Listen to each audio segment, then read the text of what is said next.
आज election commission ने महाराष्ट्र और झारखंड विधानसभा इलेक्शन और उत्तर प्रदेश में उपचुनाव की घोषणा की।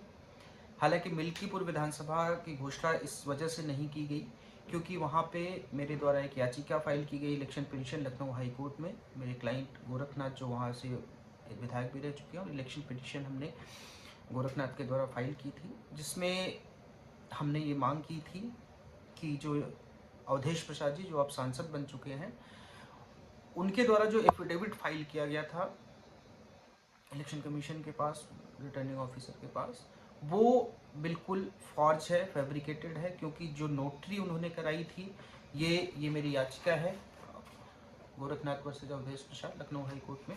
इसमें जो नोटरी कराई गई थी, जो राकेश कुमार श्रीवास्तव जो अधिवक्ता, ऐसा दिखाया गया कि इनसे नोटरी कराई गई थी, उन अधिवक्ता महोदय का जब हमने आरटीआई लगाकर पता किया तो उन अधिवक्ता महोदय की नोटरी, ये देखिए यहाँ पे अगर आप पढ़ेंगे, उन अधिवक्ता महोदय की नोटरी एक्सपायर हो चुकी थी 2011 में, जबकि 2022 के जब चुनाव हुए थे उस इलेक्शन में इसी अधिवक्ता द्वारा नोटरी कराई गई थी।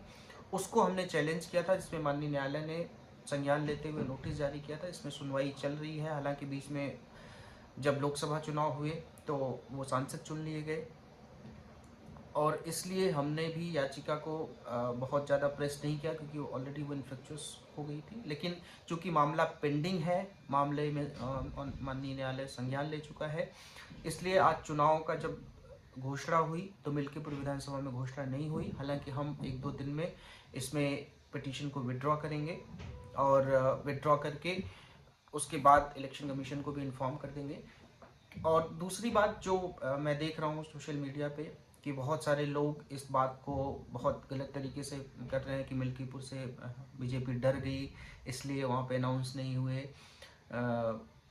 तमाम तरीके की बातें कि दिल्ली के साथ चुनाव होंगे और तमाम तरीके की बातें। तो बिल्कुल ये नहीं है। इलेक्शन कमीशन की अगर आप पीसी सुनिए तो उन्होंने बिल्कुल साफ तौर पे कहा है, और हम जल्दी ही इस पिटीशन को 1-2 दिन में जो भी समय लगेगा इसको विड्रॉ करेंगे। विड्रॉ करके उसके बाद माननीय इलेक्शन कमीशन को भी हम इन्फॉर्म कर देंगे, क्योंकि अब इस पिटीशन को प्रेस करने का भी कोई मतलब नहीं है, क्योंकि हमारी जो याचिका थी, जो हमारे प्रेयर्स थे, वो इनकी सदस्यता रद्द करने के लिए और बाबा गोरखनाथ को वहाँ से विधायक मनोनीत करने की याचिका थी।